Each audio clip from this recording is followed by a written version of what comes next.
Hello. हम लोगों ने रिलेटिव मोशन शुरू किया था पढ़ाना।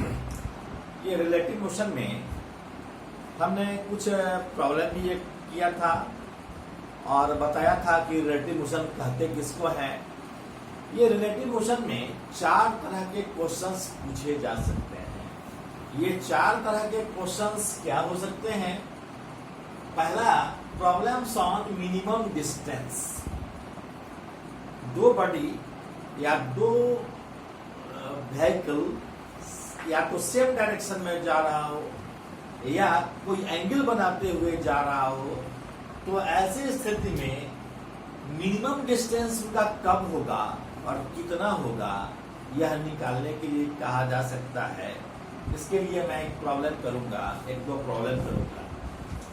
दूसरा पूछा जा सकता है रिवर बोट प्रॉब्लम, कि नदी में डाउन स्ट्रीम में वाटर का फ्लो हो रहा है और एक नाव नदी को क्रॉस कर रहा है या एक स्विमर नदी को क्रॉस कर रहा है, तो वह कहां पहुंचेगा कितने समय में, या उसको एक एंड से दूसरे एंड तक जाने में, एक बैंक से दूसरे बैंक तक जाने में कितना समय लगेगा, इस पर हम लोग देखेंगे। तीसरा प्रॉब्लम हो सकता है एयरक्राफ्ट विंड प्रॉब्लम। कोई एयरक्राफ्ट को ए से बी पर पहुंचना है, सपोज के लिए पटना से बेंगलोर पहुंचना है और हवा का बहाव पूरब से पश्चिम की ओर हो रहा है, तो एयरक्राफ्ट को किस डायरेक्शन में चलना चाहिए ताकि वह एग्जैक्टली बेंगलोर में उतर सके, और उसका स्पीड क्या होना चाहिए, उसको कितना समय लगना चाहिए, इससे संबंधित प्रॉब्लम पूछे जा सकते हैं। और इसके बाद है रेन प्रॉब्लम। रेन प्रॉब्लम में आप मान लीजिए कि आप दौड़ रहे हैं और पूरब से कोई हवा बह रही है, उसमें रेनफॉल हो रहा है, तो उस पर बेस्ट प्रॉब्लम आ सकता है कि मैन के रिस्पेक्ट में, अगर मैं दौड़ने लगा किसी स्पीड से, तो मैन के रिस्पेक्ट में रेन का स्पीड क्या था, या ग्राउंड के स्पीड के रिस्पेक्ट में रेन का स्पीड क्या था, इससे संबंधित क्वेश्चंस पूछे जा सकते हैं। तो एक प्रॉब्लम हमने लिखा यहाँ कि car A and B start moving simultaneously in the same direction along the line joining them. एक ही डायरेक्शन में दो कार जा रहे हैं, ए और B. Car A moves with a constant acceleration 4 metre पर सेकेंड स्क्वायर। एक कार ए का एक्सीलरेशन दिया हुआ है, वेलोसिटी नहीं, और कह रहा है क्या, while car B moves with a constant velocity of 1 metre पर सेकेंड। बी का वेलोसिटी कांस्टेंट है। At time t is equal to 0, car A is 10 meter behind car B. Find the time when car A overtakes car B. हमको समय निकालना है कि A B को कितने समय के बाद ओवरटेक करेगी। आइए इस प्रॉब्लम को करते हैं। कैसे प्रॉब्लम करते हैं देखिए। सपोज कीजिए कि यहाँ कार A है, कार ए है, और यहां कार बी है। इसका वेलोसिटी कांस्टेंट है, भी है 1 मीटर पर सेकेंड, और इसका एक्सीलरेशन कांस्टेंट है, एक्सीलरेशन है 4 मीटर पर सेकेंड स्क्वायर। इनिशियली यह रुका हुआ है और t बराबर 0 समय में यह चल रहा है v कांस्टेंट स्पीड से। चलने के समय इसके और इसके बीच की जो दूरी है, यह दिया हुआ है 10 मीटर। 10 मीटर। जब हम a का वेलोसिटी b के रिस्पेक्ट में निकालना चाहें, velocity of a relative to b हम निकालना चाहेंगे पहले, या velocity of A relative to B निकालना है, तो पहले यह निकालेंगे और तब टाइम निकालेंगे, डिस्टेंस बाय स्पीड करेंगे। स्पीड, रिलेटिव स्पीड करेंगे, रिलेटिव स्पीड या रिलेटिव वेलोसिटी, वेलोसिटी या फिर रिलेटिव टू बी करेंगे। अब जरा देखें कि इसको करने के पहले इनिशियल वेलोसिटी क्या है। Velocity of A relative to B initially क्या है? तो इनिशियली यह रुका हुआ है और यह 1 मीटर पर सेकेंड के स्पीड से चल रहा है, तो 0 माइनस 1 इसका ए का बी के रिस्पेक्ट में स्पीड है 0 minus 1, this is minus 1 metre पर सेकेंड वेलोसिटी है। दोनों के बीच का डिस्टेंस दिया हुआ है, दिस इज 10 मीटर। और तब हम टाइम निकालेंगे, एक्सीलरेशन दिया हुआ है, ए के अपेक्षा बी का एक्सीलरेशन है दिया हुआ 4 metre, 4 minus 0, this is 4 metre पर सेकेंड स्क्वायर। तो हम लिखेंगे S is equal to UAB T plus half acceleration of A relative to B into T square. अब हम क्या करेंगे, S दिया हुआ है, दिस इज 10 मीटर पर सेकेंड, 10 मीटर, और UAB दिया हुआ है -1 into T plus half acceleration of A relative to B, वही है जो ए का है, दिस इज 4 मीटर पर second square into T square. So हम लिख सकते हैं 2t square minus T minus 10 is equal to 0। इसलिए टाइम हमारा निकल जाएगा, what is the value of time?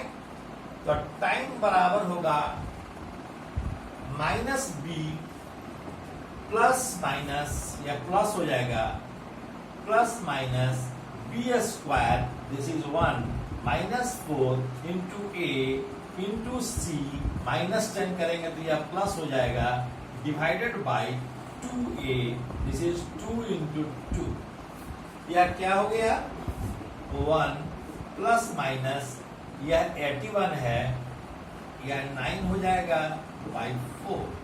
So this is equal to 9 10 by 4, और दूसरा वैल्यू हो जाएगा -8 by 4, this is -2,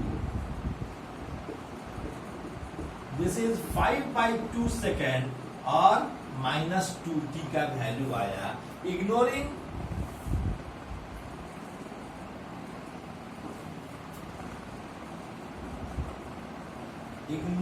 negative value, time बराबर हो जाएगा 5 by 2, this is 2.5 second, this is your answer. फिर एक क्वेश्चन करते हैं। ये क्वेश्चन देखिए, दो शिप है ए और बी, इनिशियली दोनों के बीच का डिस्टेंस है 10 किलोमीटर।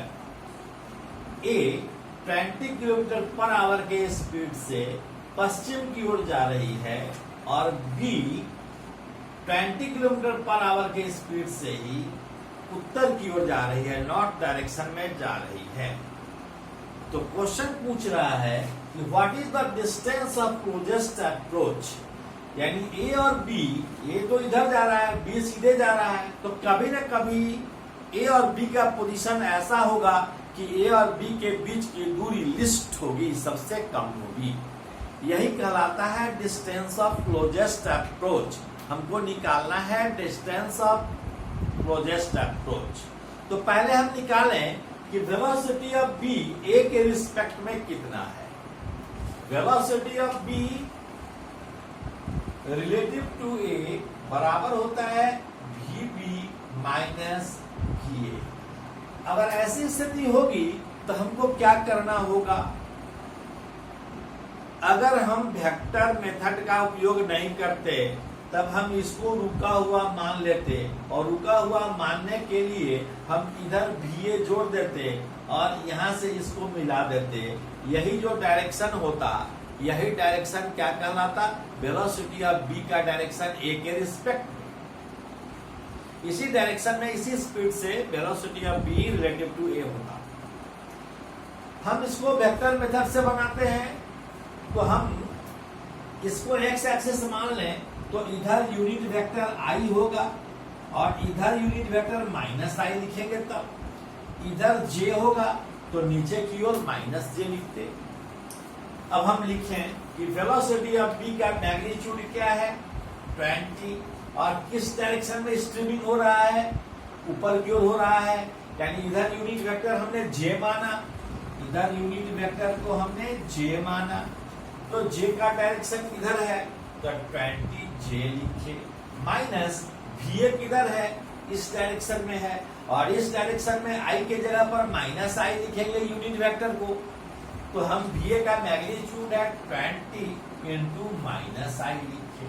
यह बराबर क्या हो गया 20i प्लस 20j हो गया। तब इसका मैग्नीट्यूड क्या होगा, velocity of B relative to A का मैग्नीट्यूड हो जाएगा 20 का स्क्वायर प्लस 20 का square root. So this is equal to root over 400 and 400 800 and that is 2 into 400। इसको हम लिख सकते हैं 20√2 मीटर पर सेकेंड के इस स्पीड से जा रहा है, और किस डायरेक्शन में जा रहा है 90 डिग्री का एंगल बनाते हुए इस डायरेक्शन में जा रहा है, इस डायरेक्शन में जा रहा है। यही है वेलोसिटी ऑफ बी, ये हुआ velocity of B relative to A, यही वेलोसिटी हो गया। अब डिस्टेंस ऑफ क्लोजेस्ट अप्रोच निकालना है, तो डिस्टेंस ऑफ क्लोजेस्ट अप्रोच कौन सा होता है। सपोज कीजिए कि यह कोई पार्टिकल है यहाँ पर रखा हुआ है, इसकी कम से कम दूरी मेजर करना होगा, इस पार्टिकल से इस लाइन की दूरी मेजर करना होगा, तो इस पर हमको परपेंडिकुलर लाइन डालना पड़ेगा। हम यह लाइन तो डिस्टेंस, यह तो लाइन शॉर्टेस्ट डिस्टेंस नहीं होगा, या यह लाइन शॉर्टेस्ट डिस्टेंस नहीं होगा, शॉर्टेस्ट डिस्टेंस जब भी होगा वो परपेंडिकुलर होगा। ठीक उसी तरह से इस फिगर में डिस्टेंस ऑफ क्लोजेस्ट अप्रोच निकालने के लिए हम इस पर एक परपेंडिकुलर ड्रॉ करेंगे। यह परपेंडिकुलर सपोज कीजिए कि ए है। अब यह एंगल निश्चित रूप से कितना है tan theta is equal to J का कोएफिशिएंट बाई आई का कोएफिशिएंट, दिस इज 1, तो theta is equal to 45 degree है, यानी यह एंगल 45 है और यह भी एंगल 45 है। तो यह 45 है, आप देख रहे हैं, तो क्या लिखेंगे एन होगा डिस्टेंस ऑफ क्लोजेस्ट अप्रोच, तो साइन इस ट्राइंगल में देखिए, in triangle A and B right triangle है, तो sine 45 sine 45 is equal to perpendicular by hypotenuse, this is A N divided by hypotenuse है ए बी। एन है और A B है कितना 10 किलोमीटर, तो साइन 45 क्या होता है 1/√2, या लिखते हैं A N is equal to 10 sine 45, so this is equal to 10 into 1/√2, या हम अगर √2 से मल्टीप्लाई भी करें और डिवाइड भी करें तो यह हो जाएगा 5√2 किलोमीटर आंसर। यही आपका आंसर है। तो इस तरह से डिस्टेंस ऑफ क्लोजेस्ट अप्रोच का प्रॉब्लम हम बना सकते हैं। आप एससी वर्मा के कंसेप्ट्स ऑफ फिजिक्स में प्रॉब्लम नंबर 20 और 21, 22, 23 ये 2-3 क्वेश्चंस हैं वे डिस्टेंस ऑफ क्लोजेस्ट अप्रोच के क्वेश्चंस हैं। इन क्वेश्चंस को आप बनाने की चेष्टा करेंगे। Thank you.